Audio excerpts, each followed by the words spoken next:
Hey guys, Cam and Kai here with Hope to Canine Foundation. Tucker, who's going to demo again a little update here on dealing with severe anxiety. I had Kai just pause for a second because I want to remind anybody who missed the first video, we cover our crates for dogs that have severe separation anxiety, dogs that are known to escape, dogs that are known to hurt themselves trying to get out. We always cover the crate. It could be a basic towel. You can literally see we're just weighting that down like a water container. It could be a blanket. Our MO here is to have some airflow still as much as possible, and it's a little noisy in here because of the AC and fans. But she's gonna just lift that up and do a crate threshold, and then we'll take him outside and I'll continue to talk with you about just a little bit of an update on what it is that we're doing now, kind of at stage 2, in building that calm on command and creating a slow mind. So with the first video that I posted on Tucker being a severe crate anxiety dog, meaning escape artist, opens deadbolts, got out of the house, not just a crate, can't be contained, willing to do damage, willing to harm themselves. These are our severe crate anxiety or separation anxiety dogs. The very first most important thing is to not stop working on the crate training, to correct any sort of shenanigans of whining, the early signs of arousal. So go back and watch that prior video because I talk about that.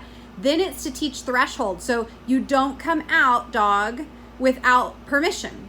And what this does is it changes the game and what the dog is addicted to. If you open the door and you're like, "Ah, buddy, I miss you so much," you're giving a heroin shot to a drug addict who is not okay in their own skin without you. So slowing this process down and creating permission to engage is crucial. If you can't do what she's doing and get the dog to wait in an open door, they cannot come out yet. This is where you're going wrong, guarantee you. And it's the same at the door. You'll see it in a minute here. It's the exact same rules apply at the door that goes outside. Because again, we have addicts who really struggle with wanting to move fast and move in adrenaline and anxiety. And look at the times he looks up to her. That's really important to note. Look at the times that he makes connection with the handler based on consequences, that's body pressure, leash pressure, and not being allowed to go through the threshold without basic respect and manners and being given permission. See how he moves forward with pressure? He's like, yeah, but I want that. She's gonna have to go back and forth with telling him no. And now he has to think, his little brain has to think about it. There's eye contact. It happened really fast. There it is again. That is how he gets permission. Thank you. So guys, the point of the follow-up today is you've gotta slow these dogs down. Massively slow them down.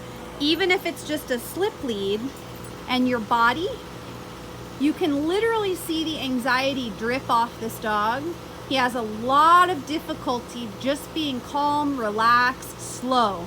So she's having to pace herself literally just for a potty break, right? And I do apologize, guys, if I'm too loud. I'm just concerned about being heard well enough over the air conditioning unit, so forgive me there. But she's having to slow this brain down and then give permission for freedom and permission to be a part of this pack experience. That's what this is. You get to be, like she's saying, you get to be involved in my life and come out and be with me when you have your brain in the right state of mind.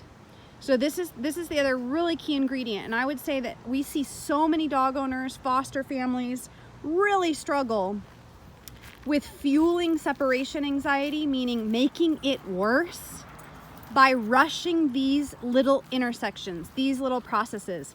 So this is like a part 2. I'm gonna post on Tucker the entire time he's here because he's such a great example, you guys, of a dog that is fresh out of a rescue situation, came in with severe anxiety to the new adopter, containment issues, and yet a great dog with loads of potential who would be at risk of not being able to stay in the adoptive home if these behavior problems weren't resolved.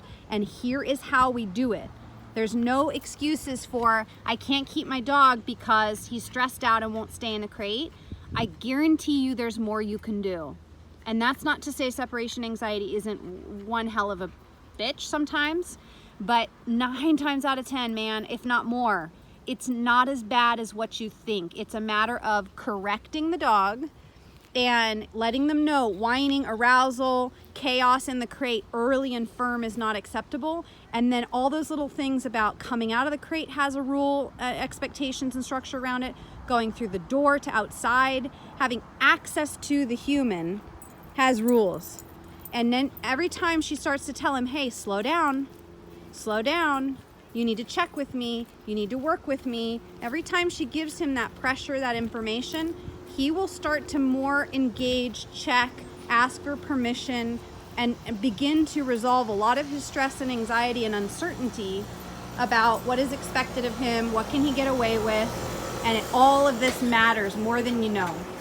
I'm gonna hold this for Kai, and then we'll get another example right here. Looking for that check-in that he gave her before. Has to happen again going inside.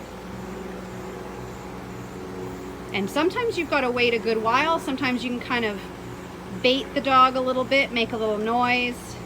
Just depends on the dog. Sometimes you need to take up more space like she just did.